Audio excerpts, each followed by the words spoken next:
एक तथागत भगवान गौतम बुद्ध, परम पूज्य बोधिसत्व डॉक्टर बाबासाहेब आंबेडकर यांच्या आदर्श प्रतिमांना आणि विचारांना अभिवादन करून आज आपण 4 आर्य सत्य या संदर्भात या ठिकाणी जाणणार आहोत।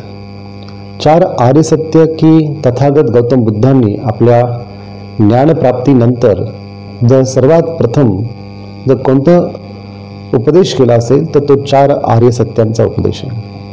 4 आर्य सत्य हे अत्यंत जीवनातील महत्त्वपूर्ण सत्य आहेत असं बुद्ध म्हणतात। या 4 आर्य सत्यांचा आविष्कार म्हणजेच एक प्रकारची अविद्येपासून मुक्ती, एक प्रकारची सम्यक दृष्टी ही आपल्यामध्ये निर्माण होते। म्हणून या 4 आर्य सत्यांना अतिशय जास्त महत्त्व बौद्ध धर्मामध्ये आहे। म्हणून या 4 आर्य सत्यांच्या संदर्भात आज आपण या ठिकाणी जाणत आहोत। या संदर्भात हिंदीमध्ये एक बुद्ध वचन नावाचा ग्रंथ आहे, ज्याचा अनुवाद भदंत आनंद कौशल्या यांनी केलेला आहे। या ग्रंथामध्ये विस्तृत अशी 4 आर्य सत्यांची माहिती ही आपल्याला पाहायला मिळते आणि म्हणून त्याच ग्रंथांचा उहापोह या ठिकाणी मी करत आहे। भिक्षु तथागत अरहत सम्यक संबुद्ध वाराणसी में ऋषिपत्तन मृगदाव में अनुत्तर धम्मचक्रम चलाया कि भगवान बुद्धांनी जे श्रेष्ठतम अनुत्तर असं धम्मचक्र जे तथागतांनी सर्वप्रथम जे दिलं ते ऋषिपतन मृगदाव या वाराणसी म्हणजे सारनाथ या ठिकाणी दिलेलं आहे। इससे पहले ऐसा धम्मचक्र लोक में न किसी श्रमण ने, न किसी ब्राह्मण ने, न किसी देवता ने, न किसी मार ने और न किसी ब्रह्मा ने चलाया। कौन सा वो धम्मचक्र?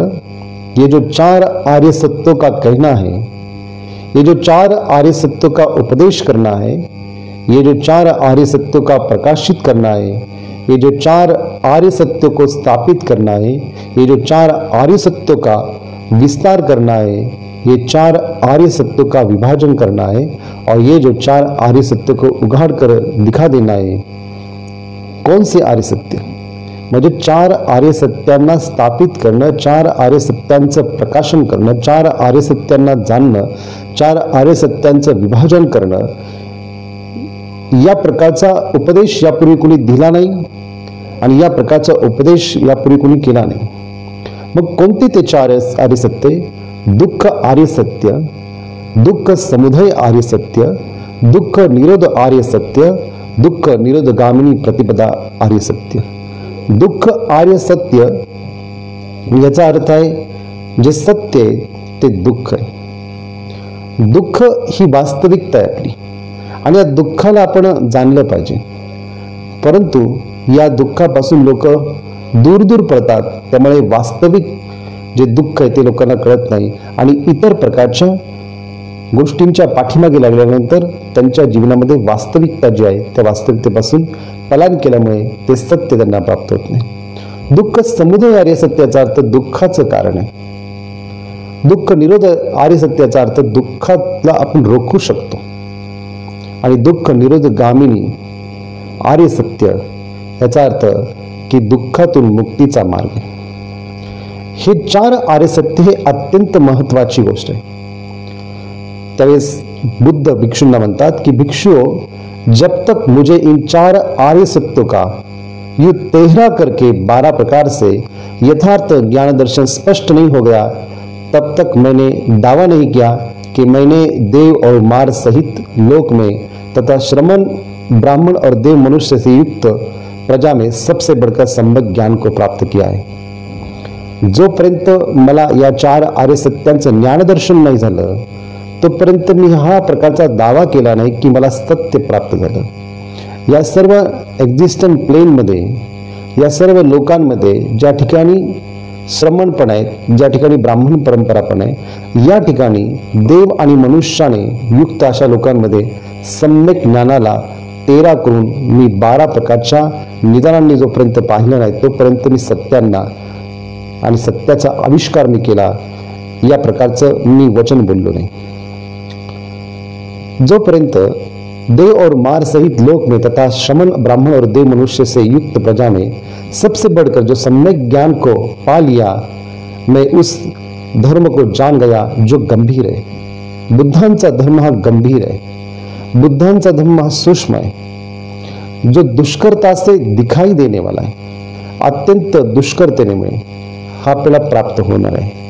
बऱ्याच लोकांना तो खूप सोपा मार्ग वाटतो.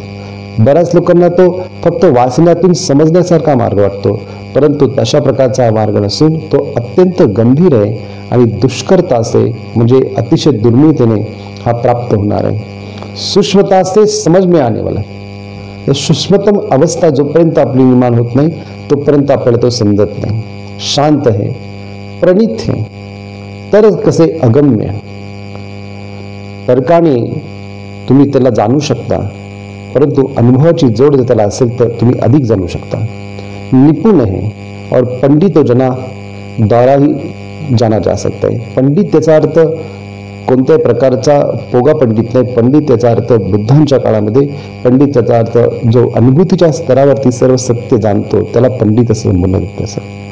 म्हणून या प्रकारे लोक आसक्तीने पडे, लोक आसक्तीमध्ये जीवन जगतात. लोकांच्या जीवनामध्ये नवीन काही नाही. लोकांचं जीवन आसक्तीने युक्त आहे.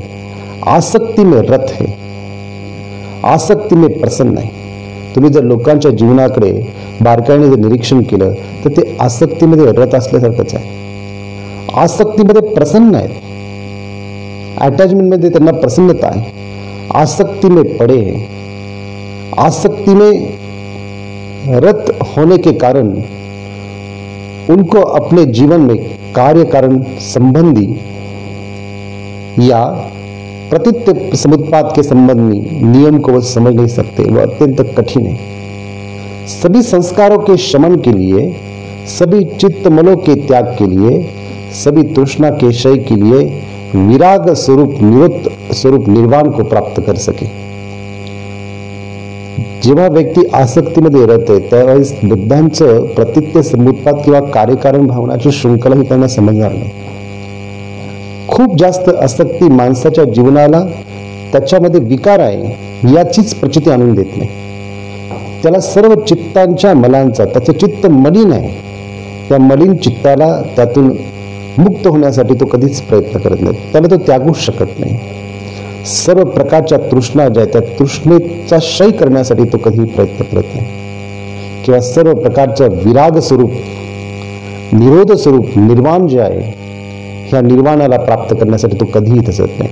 तो त्याच्या आसक्तीमध्ये, मग ती आसक्ती तुमच्या आजूबाजूच्या लोकांची असेल, ती आसक्ती तुमच्या धारणेची असेल, ती आसक्ती तुमच्या अवतीभोवती निर्माण केलेल्या अनेक संस्कारांची असेल, परंतु अशा प्रकारच्या आसक्तीमुळे माणूस सत्याला जाणू शकत नाही. आणि म्हणून त्याचं चित्त जितकं मलिन आहे त्या मलिनतेने अधिक मलिन होत जातं. ऐसे भी प्राणी हैं जिनके चित्त पर थोड़ा ही मैल है. वे यदि धर्मोपदेश सुनेंगे न सुनेंगे तो विनाश को प्राप्त होंगे. वो लोग धर्म को समझने वाले होंगे. ऐसे भी जो ज्यांच्या मनावरती थोडासा चित्तमल आहे अशा प्रकारच्या लोकांनी जर धर्मोपदेश नाही ऐकला तर ते विनाशाला प्राप्त होतील. परंतु अशा लोकांनी जर धर्मोपदेशाला ऐकलं तर ते निश्चितपणे समजू शकतील. म्हणून प्रत्येक गोष्ट जी आहे बुद्धिझममध्ये ही ॲनालिटिकल आहे. प्रत्येक गोष्टीचं विश्लेषण केलेलं आहे आणि प्रत्येक गोष्ट ही तर्काच्या स्तरावरती नाही तर अनुभूतीच्या स्तरावरती सांगितलेली आहे. म्हणून आपण या सर्व गोष्टींची सत्यता पाहत असताना या पद्धतीने पाहिलं पाहिजे की काय सत्य आहे. तर दुःख आर्य सत्य सत्य आहे. तुम्ही जीवनामध्ये कितीही गोष्टी निर्माण करा, तुम्ही जीवनामध्ये कितीही गोष्टी वाचा आणि कितीही गोष्टींचे तर्क तुम्ही निर्माण करा, तुम्ही सत्यापर्यंत पोहोचू शकत नाही. तुम्हाला जर सत्यापर्यंत जर पोचायचं असेल तर दुःख आर्य सत्य जे तथागत भगवान बुद्धांनी प्रत्यक्ष जाणलं त्या दुःख आर्य सत्याच्या संदर्भात जाणणे खूप महत्त्व आणि अत्यंत जिकिरीचं आहे. तर काय असतं दुःख आर्य सत्य? तर एकदा या ठिकाणी आपण पाहिलं पाहिजे की पैदा होणं दुःख आहे, बूढ़ा होना दुःख है, मरना दुःख है, शोक करना दुःख है, रोना पीटना दुःख है, पीड़ित होना दुःख है, चिंतित होना दुःख है, परेशान होना दुःख है, इच्छा की पूर्ति न होना दुःख है. थोड़े में कहना तो 5 उपादान स्कंद ही दुःख है. 5 मतलब 5 उपादान स्कंद. या ठिकाणी प्रथम आपण हे समजलं पाहिजे की पैदा होणे याचा अर्थ जन्म होणे. जन्म होणे दुःख कसं आहे? जन्म होणे दुःख या प्रकारचं आहे की ज्याप्रमाणे एखादा व्यक्ती एखाद्या जन्माच्या प्रक्रियेमध्ये येतो, मग तो प्राण्यांमध्ये येत असेल किंवा तो मनुष्य लोकांमध्ये येत असेल किंवा तो आणखीन कुठल्या कीटकांमध्ये येत असेल, जिथे कुठे जन्म घेण्याची प्रक्रिया आहे ती प्रक्रिया दुःखकारक आहे. त्या प्रक्रियेमध्ये उतरणे दुःखकारक आहे. उत्पन्न होणे दुःख जे की तुमच्यामध्ये नाही आहे. ज्यावेळेस स्कंदांचा प्रादुर्भाव होतो, ज्यावेळेस शरीर स्कंद बनत जातात, जेव्हा बनण्याची प्रक्रिया होते, त्यावेळेस ती बनण्याची प्रक्रिया इतकी दुःखकारक आणि पीडादायक असते की त्याची प्रचिती जन्मभर जरी आपण जीवन जगलो तर तशा प्रकारचं दुःख हे आपल्याला समजू शकत नाही. फक्त मृत्यूच्या वेळेस ते आपल्या लक्षात येऊ शकतं. आणि म्हणून स्कंदांचा प्रादुर्भाव आणि स्कंदांचं विघटन, स्कंद एकत्र येण्याने स्कंद पुन्हा दूर होणे, याच प्रकारची स्थिती म्हणजेच काय तर दुःख जन्म होत असताना होत असणारी जी स्थिती आहे. आपल्यासोबत जोडलेले आपले जे आयतन आहेत, आपली जे इंद्रिय आहेत, ते इंद्रियच एक प्रकारचं दुःख निर्माण करण्याची प्रक्रिया निर्माण करत असतं. आणि म्हणून पैदा होना दुःख है.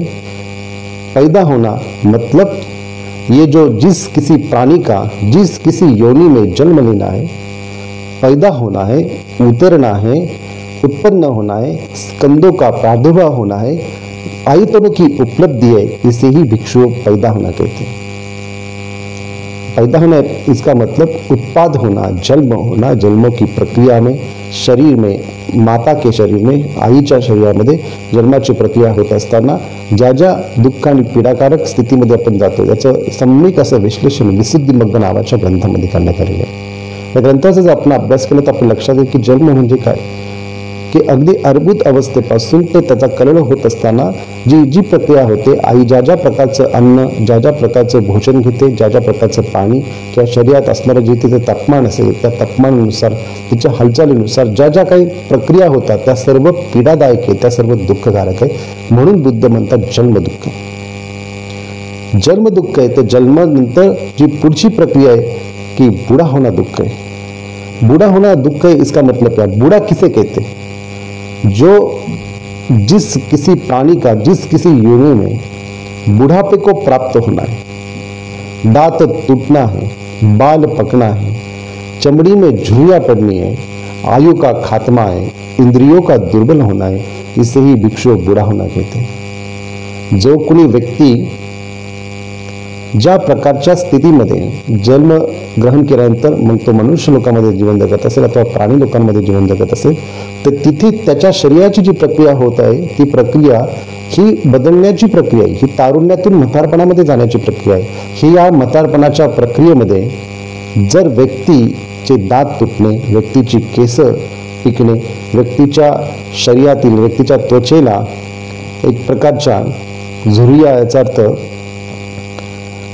जे आपल्या शरीरावरती शरीर जे कमजोर होतं, त्वचा जी कमजोर होते आणि ज्या सुरकुत्या पडतात त्या सुरकुत्या म्हणजे झुर्रिया पडणं, आयु का खात्मा होणार, आयु हळूहळू संपून जाणे, इंद्रिय दुर्बल होऊन जाणे, डोळ्याला न दिसणे, कानाला न ऐकता येणे, नाकाला स्मेल न करणे, जिभेला टेस्ट न करणे, सर्व शरीर शक्तिहीन होणे, अशा प्रकारची अवस्था म्हणजे बुडा होणार. हे प्रत्येक व्यक्तीच्या जीवनामध्ये येतच. हे प्रत्येक व्यक्तीच्या जीवनाचं वास्तविक सत्य की बुडा होणं. त्याचप्रमाणे हे दुःखाचं सर्वात महत्वाचं कारण आहे असं बुद्ध म्हणतात. जन्म आणि बुढापा. तिसरं कारण दुःख, तिसरं जे दुःख आहे ते आहे मरना, मृत्यू येना दुःख है. मरना किसे कहते? ये जो जिस किसी प्राणी का जिस किसी योनि से गिर पड़ना है, पतित होना है, काल कर जाना है, स्कंदों का अलहदा हो जाना है, शरीर का फेंक दिया जाना है, इसे ही भिक्षु मरना कहते हैं. मरण काय की प्रत्येक व्यक्ती जो जन्माला आलेला आहे तो एक ना दिवस मृत्यू होणार आहे. परंतु मृत्यू येत असताना जी पीडादायक प्रक्रिया आहे ही पीडादायक प्रक्रिया ही त्याच्या जीवनामध्ये होतच असते. तुम्ही कितीही त्याला वाचवण्याचा प्रयत्न करा, तुम्ही कितीही मोठे विचारवंत व्हा, तुम्ही कितीही मोठे एक प्रकारचे नेते व्हा किंवा एक प्रकारे तुम्ही कितीही मोठे व्यक्ती व्हा, व्यक्तिमत्व तुमचं कितीही मोठं बनू, तर देखील तुमच्या जीवनामध्ये ही प्रक्रिया यायचं थांबणार नाही. म्हणून अंतर्धान होणे म्हणजे मृत्यू होणे, स्कंद जे शरीराला जुळू नये, त्या स्कंदांचं विघटन होणे म्हणजे मृत्यू होणे. या शरीरामध्ये कोणत्याही प्रकारची प्रक्रिया न घडणे याचा तर मृत्यू होणे, आणि या प्रकारचा मृत्यू हा दुःखकारक आहे. या मृत्यूमुळे शोक उत्पन्न होतो. ये जो जिस किसी विपत्ति से युक्त, जिस किसी पीड़ा से पीड़ित मनुष्य का सोचना है, चिंता आहे, अंदरूनी शोक आहे, इसे भिक्षु शोक कहते. वारंवार आपण विचार करणे, अडीअडचणी, समस्या यापासून युक्त असताना त्यातून मुक्त जर आपल्याला होता येत नसेल तर वारंवार व्यक्तीचं सोचणं म्हणजे विचार करणं, चिंतित राहणे आणि सतत मनामध्ये पीडादायक मानसिक अवस्था निर्माण करणे हे एक प्रकारचं शोक अवस्था आहे. शोक हे एक दुःख आहे, हे एक दुःख आहे आणि वारंवार आपल्या जीवनामध्ये शोक येते. ही वास्तविकता आहे. या वास्तविकतेला आपण जाणलं पाहिजे. रोना पीटना किसे कहते? ये जो जिस किसी विपत्ति से युक्त, किसी पीड़ा से पीड़ित मनुष्य का रोना पीटना है, चिल्लाना है, इसे ही भिक्षु रोना पीटना कहते. की ज्या कोणत्या समस्येमुळे, ज्या कोणत्या अडचणींमुळे माणसाचं रडणं, माणसाचं स्वतःला बडवून घेणं किंवा आपला एखादा व्यक्ती गेल्यानंतर त्याच्या प्रती आपण दुःख प्रकट करत असताना स्वतःला मारून घेणं, अशा पद्धतीने आपण रडतो, मोठमोठ्याने ओरडतो, यालाच रोना पीटना असं म्हटलेलं आहे. आणि हे पण एक दुःख आहे. भिक्षु पीडित होना किसे कहते? पीडित याचा अर्थ दुःखकारक. शरीराची जी दुःखता आहे, शरीराची जी पीडा आहे, शरीराच्या संदर्भातला जो क्लेश आहे, शरीराची जी अनुभूती आहे, याला पीडित होणं असं म्हटलं जातं. की शरीराच्या संदर्भात येणारे जे काही पीडादायक, दुःखकारक ज्या ज्या गोष्टी आहेत, त्या सर्व गोष्टी एक प्रकारचं दुःख निर्माण करतात. त्याचप्रमाणे चिंतित होणं म्हणजे एक प्रकारचं दुःख आहे. हे जो मानसिक दुःख आहे, मानसिक पीडा आहे, मनाच्या संदर्भातील सर्व क्लेश आहे, सर्व अनुभूती आहेत, इसे यालाच भिक्षु चिंतित होणं होते. बघा, प्रत्येक व्यक्ती स्वतःच्या चिंतेमध्ये आहे. त्याला आजच्या काळात आपण टेन्शन ही नाव दिले, आणि प्रत्येक व्यक्तीचं टेन्शन हे वेगवेगळ्या प्रकारचं आहे. तर हे जे टेन्शन आहे, हे टेन्शन हे चिंतित राहिल्यामुळे होतं. आणि म्हणून हे जो मानसिक दुःख आहे, हे मानसिक पीडा जो आहे, मानसिक क्लेश जो आहे, ये मानसिक अनुभूति जो है, इसे ही चिंतित होना कहते हैं. परेशान होना किसे कहते? क्योंकि परेशान होना भी दुख है. ये जो जिस किसी विपत्ति से युक्त, जिस किसी दुःख से दुःखित मनुष्य का हैरान होना है. जेव्हा कोणत्या अडीअडचणीमुळे, माणसाच्या विपत्तीमुळे किंवा दुःखित मनुष्याचं हैरान होणे किंवा परेशान होणे, त्रासदायक स्वतःला फील करणे म्हणजेच खऱ्या अर्थाने परेशान होणं, म्हणजे त्रासदायक अनुभूती येणे म्हणजेच परेशान होणं आहे. हे दुःख आहे. इच्छा की पूर्ती न होना दुःख आहे. आपल्या मनासारख्या इच्छा न होणं हे दुःख आहे. म्हणजे पैदा होने वाले की इच्छा होती कि हम पैदा ना हो, हम पैदा ना हो. बूढ़े होने वाले की इच्छा होती कि हम बूढ़े ना हो. रोगियों की इच्छा होती कि हम रोगी ना होते, हम रोगी ना हो. मरने वाले की इच्छा होती है कि हम न मरते, हम न मरे. शोकाकुल की इच्छा होती कि हम शोकाग्रस्त न हो, हम शोकाग्रस्त न हो. रोने पीटने वाले की इच्छा होती कि हम रोना पीटना न होते, हमें रोना पीटना न हो. पीड़ित की इच्छा होती कि हमें शारीरिक क्लेश न होता, हमें शारीरिक क्लेश न हो. चिंताग्रस्तों की इच्छा होती कि हम चिंतित न होते, हम चिंतित न हो. परेशान होने वाले की इच्छा होती कि हम परेशान न होते, हम परेशान न हो. लेकिन यह इच्छा से तो नहीं होता. इस प्रकार की इच्छा की पूर्ति न होना दुख है. और भिक्षु थोड़े में कौन से 5 उपादान स्कंद दुःख आहे, ये भी हम इसके बाद समजेंगे. की माणसाची जी इच्छा आहे, त्या इच्छेची इच्छापूर्ती न होणे एक प्रकारचं दुःख आहे. आणि या दुःखामुळे माणूस सतत त्रस्त झालेला आहे. या दुःखामुळे माणसाची जी जीवन पद्धती आहे, ती सर्वच्या सर्व जीवन पद्धती ही त्या दुःखाच्या भोवतीच केंद्रित झालेली आहे. म्हणून अनेक लोक असं म्हणतात की आम्हाला कोणत्याही प्रकारचं दुःख नाही, तरी देखील त्यांच्या जीवनामध्ये हे सर्व प्रकारची दुःख असतात. या दुःखांना तो बदलू शकत नाही. ही शाश्वत दुःख आहे आणि या शाश्वत दुःखातून मुक्त होण्याचाच मार्ग तथागतांनी सांगितलेला आहे. आणि म्हणून संक्षिप्तपणे भगवान बुद्ध असं म्हणतात की 5 उपादान स्कंद जे आहेत ते दुःख. 5 उपादान स्कंद कोणते? 5 उपादान याचा अर्थ आसक्ती. ही जी आसक्ती आहे ही 5 प्रकारांनी युक्त आहे आणि म्हणून हे पंचोपादान स्कंद हे दुःख आहे. कोणते पंचोपादान स्कंद आहे? रूप उपादान स्कंद, वेदना उपादान स्कंद, संज्ञा उपादान स्कंद, संस्कार उपादान स्कंद आणि विज्ञान उपादान स्कंद या प्रकारचे 5 उपादान स्कंद आहे। आणि या 5 उपादान स्कंदांनी आपलं शरीर बनलेले, या 5 उपादान स्कंदामुळेच आपल्या शरीरामध्ये सगळ्या प्रकारच्या दुःखाची उत्पत्ती होते। आणि म्हणून ही गोष्ट आपण समजली पाहिजे की रूप उपादान स्कंद कशाला म्हटलं जातं। रूप उपादान स्कंद म्हटलं जातं की आपलं जे शरीर आहे हे 4 प्रकारच्या भौतिक तत्वांनी बनलेले। या 4 भौतिक तत्वांना पृथ्वी धातू, आप धातू, तेज धातू आणि वायू धातू असं म्हटलं जातं। याने आपलं शरीर बनलेलं किंवा बनत आहे, ह्याच्यामध्ये सतत बनण्याची प्रक्रिया चाललेली। तथागत असं म्हणतात, चाहे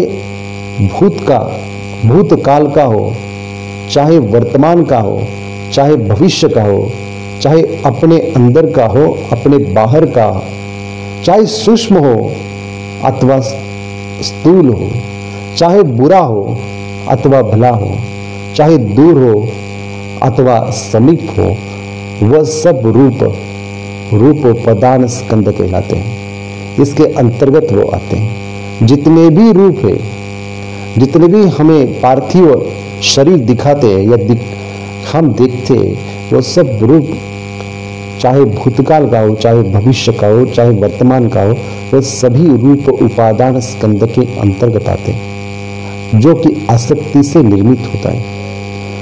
इसी प्रकार जितने भी वेदनाएं हैं, 3 प्रकार की वेदनाएं हैं, 3 प्रकारच्या वेदना आहेत। वेदना याचा अर्थ संवेदना, वेदना याचा अर्थ आपण दुःख, पीडा, त्रास अशा ज्या काही गोष्टी आहेत, आनंददायी गोष्टी आहेत किंवा आनंद नसणाऱ्या गोष्टी आहेत, त्याला जाणण्याची जी प्रक्रिया आहे त्याला वेदना असं म्हटलं जातं। त्या 3 प्रकारच्या वेदना आहेत। सूक्ष्म वेदना, सूक्ष्म वेदनेमध्ये आपण जर पाहिलं, या सूक्ष्म संवेदनेमध्ये आपण जर पाहिलं तर दुःखकारक वेदना, सुखकारक वेदना, असुख अदुःख वेदना अशा प्रकारच्या 3 वेदना आहेत। या जितक्या काही वेदना आहेत या सर्व वेदना उपादान स्कंदाच्या अंतर्गत येतात।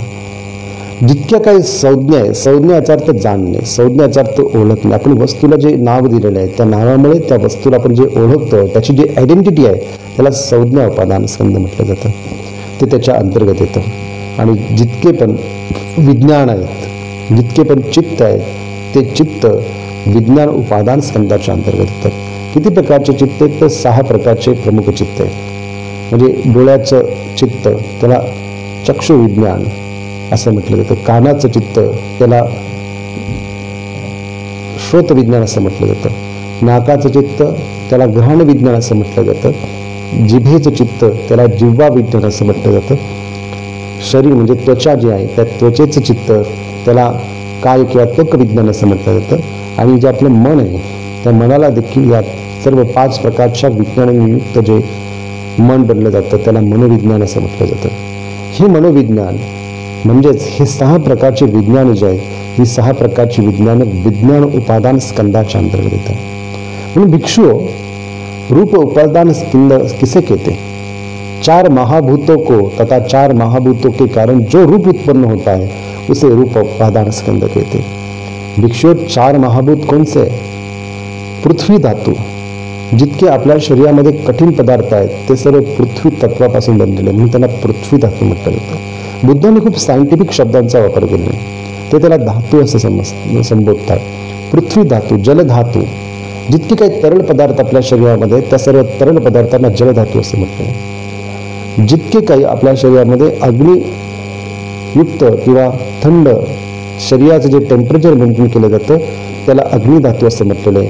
आणि जितक्या आपल्या शरीरामध्ये हलनचलन जे येतं त्या हलनचलनामुळे जे आपल्या शरीरामध्ये असतं त्याला वायुधातू असं म्हटलं जातं।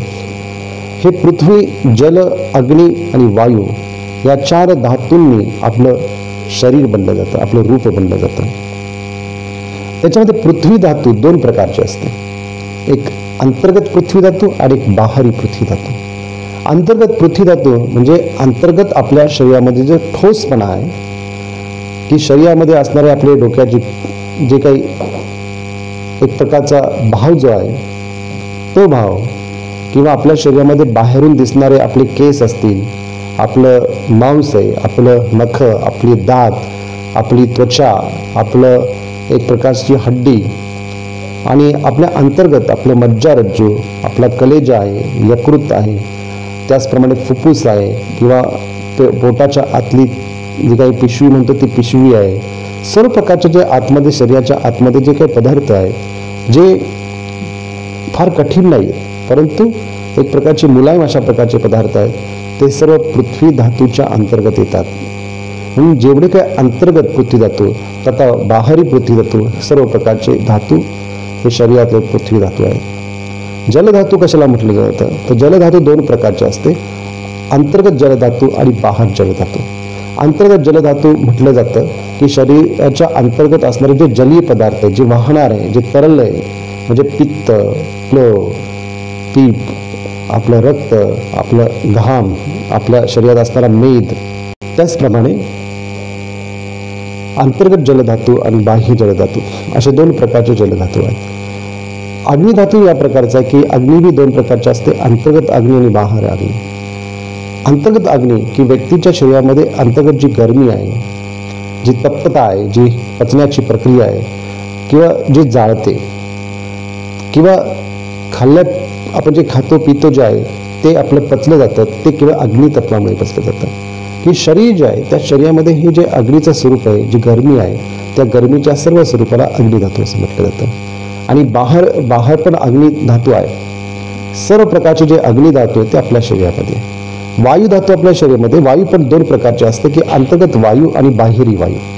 अंतर्गत वायुधातू म्हणजे काय की प्रत्येक व्यक्तीचं शरीर जे आहे त्या प्रत्येक व्यक्तीच्या शरीरामध्ये की आपल्या पायापासून तर आपल्या डोक्यापर्यंत जे हलनचलन चालतं की वायू पायापासून तर डोक्यापर्यंत, डोक्यापासून तर पायापर्यंत जी प्रक्रिया चालते, जी रक्ताचं जे संचलन चालतं ते होण्यासाठी वायू लागतो. म्हणून आपल्या अंगामध्ये वायू हा असतो. म्हणून आपण आश्वास आणि प्रश्वास म्हणजे आपल्या शरीरामध्ये श्वास उच्छ्वास जी प्रक्रिया चालते ती देखील वायू स्वरूप असल्यामुळे ती वायू शरीराच्या पूर्ण शरीराच्या अंतर्गत प्रक्रियेमध्ये जाते आणि पुन्हा ती शरीराच्या बाह्य प्रक्रियेमध्ये येते. म्हणून अंतर्गत वायू आणि बाह्य वायू अशा दोन प्रकारचे वायू असतात. त्याचप्रमाणे भिक्षू काठ, वल्ली, तृण, मिट्टी, आकाश ज्याप्रमाणे आपण एखादं घर बनवत असताना घरासाठी माती, काठी, वरती टाकण्यासाठी जे काही वेगवेगळे पदार्थ आपण वापरतो किंवा घर शेकारतो आणि मध्ये एक प्रकारचं आकाश तसंच राहतं किंवा घराच्या चार भिंतींच्या मध्ये जे स्पेस तयार होतो त्याला आकाश असं म्हटलं जातं.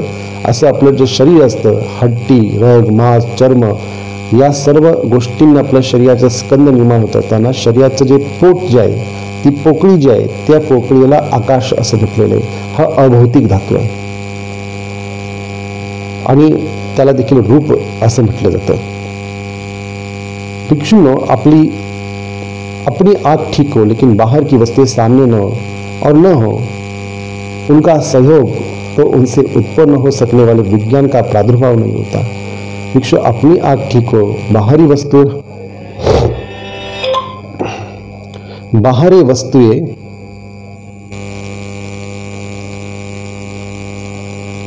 तो उससे उत्पन्न हो सकने वाले विज्ञान का प्रादुर्भाव नहीं होता. जेव्हा आपले डोळे जे आहेत त्या डोळ्यात एखादं रूप पाहिलं तर विज्ञानाची उत्पत्ती ही वाढत जाते.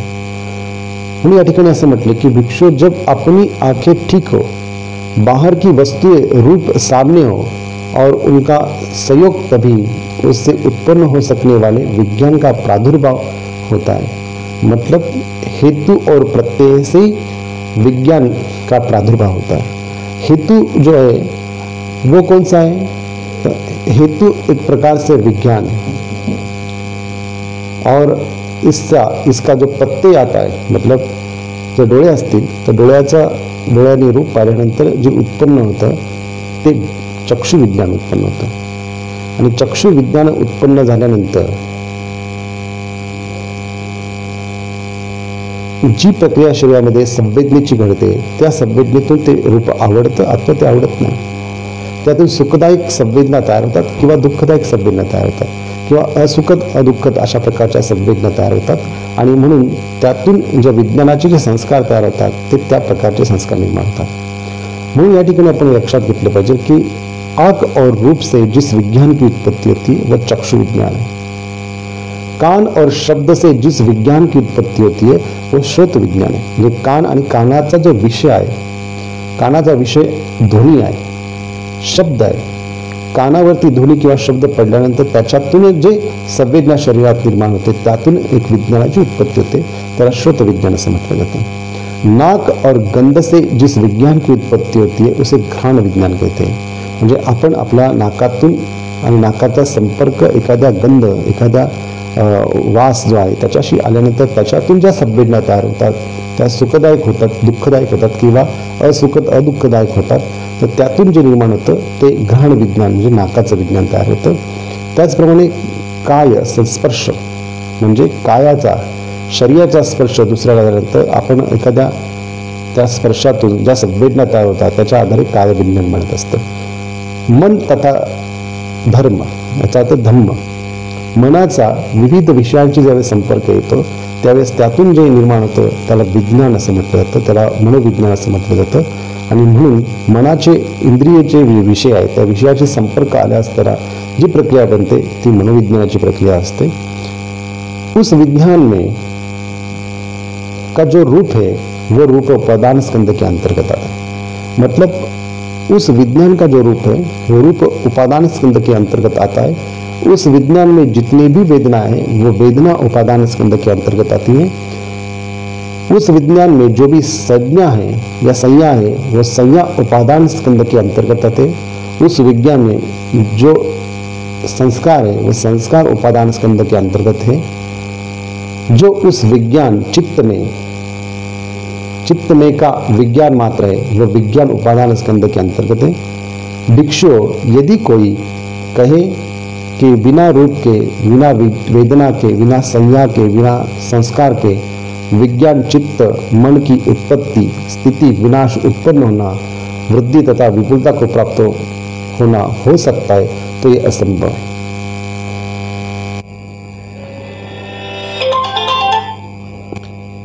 एक गोष्ट यातून लक्षात घेतली पाहिजे, जे कुणी लोक या प्रकारचा दावा करत असतील की विज्ञान शिवाय कोणतीच प्रक्रिया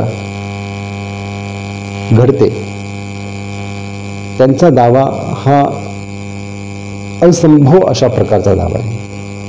कारण की जितक्या काही गोष्टी आहेत त्या सर्वच्या सर्व गोष्टी या विज्ञान उपादान स्कंदाच्या अंतर्गत घडतात आणि म्हणून त्यांचा दावा हा खोट्या प्रकारचा दावा होऊ शकेल। जे कोणी म्हणते की याशिवाय माझ्या जीवनाची प्रक्रिया होते। आपल्या जीवनाची प्रक्रिया समजून सांगत असताना बुद्ध हे सांगतात की विज्ञान म्हणजेच चित्त म्हणजेच मन आणि या विज्ञान उपादान स्कंदाच्या अंतर्गत समग्र जे इतर प्रकारच्या ज्या गोष्टी तथागतांनी विश्लेषित केलेल्या आहे, मग रूप उपादान स्कंद असेल, वेदना उपादान स्कंद असेल, संस्कार उपादान स्कंद असेल किंवा विज्ञान स्वतः उपादान स्कंद असेल, ते सर्व कशाच्या अंतर्गत होतं, ते सर्वच्या सर्व उपादान स्कंदाच्या अंतर्गत होतं। म्हणून ही गोष्ट सर्वात प्रथम लक्षात घेतली पाहिजे की पंच उपादान स्कंद म्हणत असताना त्याचा सगळ्यात महत्त्वाचं जे स्कंद आहे, उपादानाचं स्कंद जे आहे ते विज्ञान उपादान स्कंद। विज्ञान याचा अर्थ चित्त, विज्ञान याचा अर्थ जाणीव, विज्ञान याचा अर्थ कॉन्शियसनेस। आणि म्हणून जे कोणी असं म्हणत असेल याशिवाय ती गोष्ट होती तर ती अशक्य अशा प्रकारची गोष्ट आहे। म्हणून भिक्षूंनो, सर्व संस्कार अनित्य है, सभी संस्कार दुख है, सभी धम्म अनात्मा है। रूप अनित्य है, वेदना अनित्य है, संज्ञा अनित्य है, संस्कार अनित्य है तथा विज्ञान अनित्य है। जो अनित्य है सो दुख है, जो दुख है सो अनात्मा है, जो अनात्मा है वह न मेरा है न वह मैं हूँ न वह मेरी आत्मा है।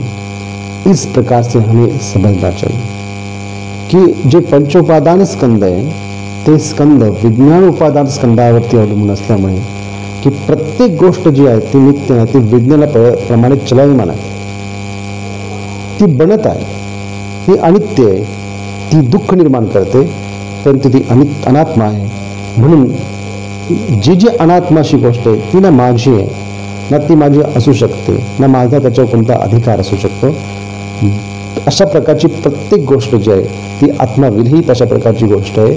आणि म्हणून या ठिकाणी हे उपादान स्कंद हे अनित्य आहे, दुःखकारक आहे, अनात्म आहे. या प्रकारे आपण त्याला जानणे खूप महत्वाचे आहे. ज्याप्रमाणे इसे अच्छी प्रकार से समझकर यथार्थ रूप से यूं जानना चाहिए कि ये जितने भी रूप है, जितने भी वेदना है, जितने भी संज्ञा है, जितने भी संस्कार है, जितने भी विज्ञान है, चाहे भूतकाल का हो, चाहे वर्तमान काल का हो, चाहे भविष्य काल का हो, चाहे अपने अंदर का हो, चाहे अपने बाहर का हो, चाहे स्थूल हो अथवा सूक्ष्म हो, चाहे बुरा हो अथवा भला, चाहे दूर हो अथवा समीप, वह न मेरा है, न वह मैं हूं, न वह मेरा आत्मा है. जैसे इस गंगा के नदी में बहुत से फेन फेस बुड़बुड़िया चली आ रही है, इसे शांत को, इसे इस झाग को कोई आंख वाला आदमी देखे, उसे उस पर सोचे और विचार करे, और सोचने तथा विचार करने से वह झाग बिल्कुल रिक्त, तुच्छ तथा सारहीन मालूम दे. भिक्षु, फेन में क्या सार हो सकता है? उसी प्रकार भिक्षु जितने भी रूप है, चाहे भूतकाल का हो, चाहे वर्तमान काल का हो, चाहे भविष्य का हो, चाहे अपने अंदर का हो, चाहे बाहर का हो, चाहे स्थल का हो अथवा सूक्ष्म, चाहे बुरा हो अथवा भला, चाहे दूर हो अथवा समीप, उस भिक्षु उसे देखता है, सोचता है, उस पर अच्छी तरह विचार करता है. उसे देखने, सोचने, उस पर अच्छी तरह विचार करने से वह रूप बिल्कुल रिक्त, तुच्छ तथा सारहीन दिखाई देता है. भिक्षु रूप में क्या सार है हो सकता है? इस प्रकार ये आग लग रही है और तुम्हें आनंद तथा हसना कैसे सूझता? आपलं जे शरीर आहे ते शरीर गंगा नदीमध्ये गंगेचं पाणी वाहत असताना ज्या प्रकारचे फेस, ज्या प्रकारच्या बुडबुडे येतात आणि पुढे जाऊन फुटतात, त्या पद्धतीने आपण जर त्याच्याकडे जर बारकाईने निरीक्षण केलं तर त्याच्यामध्ये कोणत्याही प्रकारचं सार आपल्याला मिळणार नाही. त्याच प्रकारे आपल्या शरीराचं बारकाईने निरीक्षण केल्यानंतर आपल्या शरीरामध्ये असं कोणतं सार मिळणार नाही. उलट हे लक्षात येईल की पुढे जाऊन शरीराची गती देखील याच प्रकारची होणार आहे. आणि म्हणून या पंचोपादान स्कंदाला आपण ठीक प्रकारे आपण जाणलं पाहिजे. या पंचोपादान स्कंदाला जाणलं तर आपण जे दुःख आर्य सत्य आहे त्या दुःख आर्य सत्याला व्यवस्थितपणे आपण पाहू शकतो, व्यवस्थितपणे आपण जाणू शकतो. यातलं आपण फक्त दुःख आर्य सत्य ते पण पूर्णपणे या ठिकाणी आपण त्याचा अभ्यास केला नाही, परंतु ह्या दुःख आर्य सत्यांचा जर आपण खरंच आपल्या जीवनामध्ये बारकाईने प्रत्येक गोष्ट जर अभ्यास केली तर जीवनाचं अति महत्त्वतम गोष्ट जी आहे ती आपल्याला प्राप्त होऊ शकेल. म्हणून आता पुन्हा एकदा एक सारांश रूपाने मी आपणाशी हे बोलू इच्छितो की जे चार आर्य सत्य म्हणजे काय? तर जन्म दुःख आहे, म्हातारपण दुःख आहे, मरण दुःख आहे, मनासारखी गोष्ट न घडणे दुःख आहे, त्रास होणे दुःख आहे, पीडा होणे दुःख आहे, शारीरिक दुःख आहे, मानसिक दुःख आहे आणि संक्षिप्तपणे हे पंचोपादान स्कंद दुःख आहे. हे पंचोपादान स्कंदामुळे हा सर्व प्रपंच निर्माण झालेला आहे. या पंचोपादान स्कंदामध्ये रूप उपादान स्कंद, वेदना उपादान स्कंद, संज्ञा उपादान स्कंद, संस्कार उपादान स्कंद आणि विज्ञान उपादान स्कंद या 5 उपादान स्कंदांमुळे आपल्या शरीराचा एक समुच्चय आपल्याला पाहायला मिळतो.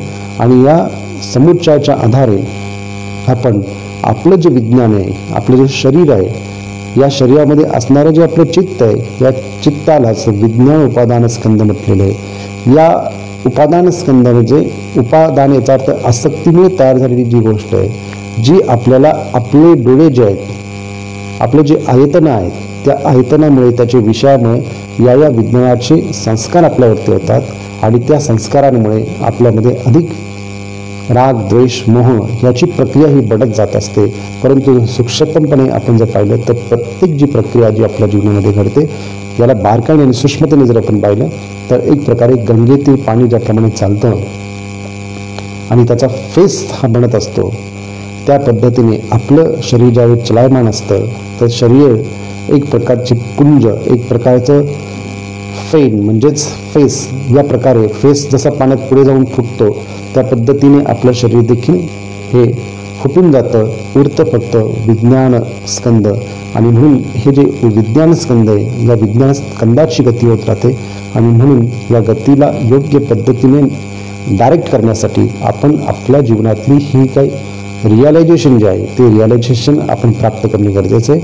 आणि यासाठी आपल्याला जरी हे सगळं असलं तरी ते अनित्य आहे, दुःख आहे आणि अनात्म आहे. या 3 लक्षणांनी आपण धम्माला अभ्यासलं पाहिजे आणि सूक्ष्मतम स्तरावरती आपण याकडे गेलं पाहिजे. असं म्हणता कामा नये की हे बुद्धांनी सांगितलेलं 4 आर्य सत्य नाही आहेत. ही बुद्धांनीच सांगितलेली 4 आर्य सत्य आहेत. फक्त त्या 4 आर्य सत्यांचा कशा पद्धतीने आपण अभ्यास करायचा ते आपल्यावरती अवलंबून आहे. म्हणून आजच्या या प्रवचनामध्ये मी फक्त दुःख आर्य सत्य या एकाच आर्य सत्याबद्दल अवघवत्या रूपाने बोलले, अतिशय सूक्ष्म पण बोललेलं नाही.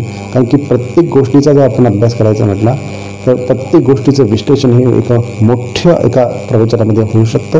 आणि म्हणून आपण प्रत्येक गोष्ट या ठिकाणी आपण समजून घेऊया आणि ती बारकाईने समजून घेऊया. कारण की धम्म जो आहे तो विश्लेषणा स्वरूपातच समजतो, तो विभज्यवादातूनच आपल्याला समजला जातो. आणि म्हणून विश्लेषणात्मक आपण प्रत्येक गोष्ट अभ्यासूया.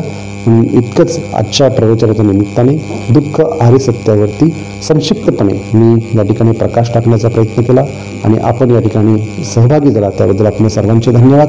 बहुजन संघटक या ऑफिशियल फेसबुक पेजचेही धन्यवाद. आपल्या सर्वांचं कल्याण हो, मंगल हो. जय भीम, नमो.